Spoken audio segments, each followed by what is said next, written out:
I think what God is leading me to do is to transition back into full-time vocational ministries and just pursue more of this with more of my time. I'm currently on a volunteer basis on the staff of Church Resource Ministries, which is an interdenominational mission organization, and am planning to return to full-time work with them, still based in Milwaukee, in doing urban leadership development in the African American community and Hispanic community primarily in Milwaukee. There is a local organization called Basics, which does all kinds of related ministry in Milwaukee, and they have asked me to develop the leadership development segment of what they're doing. So I'm very excited about that. Don't know exactly where that's going. Not sure how God's going to fund it, but we'll just take it one step at a time. As part of that, I have a couple of dreams.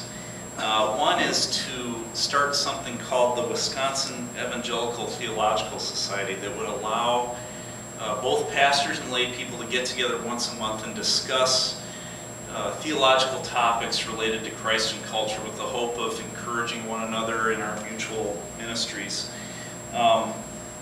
Another one is just to do a significant mentoring ministry with emerging leaders on either a one-on-one basis or in little pastoral networks. I've done some of that kind of thing in the past, but never done it in Milwaukee, so that would be exciting. And then there really are some parallels between the urban context in Milwaukee and the context I worked in Russia. And so I'd like to keep working in both of those contexts and see if they can sort of help each other. And I'd like to do some more writing. I have a book idea that I'm thinking about, and it would be called A Dissonant Canvas, and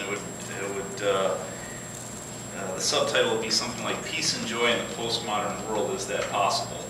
And I would use art to kind of reflect on the gospel in contemporary culture. So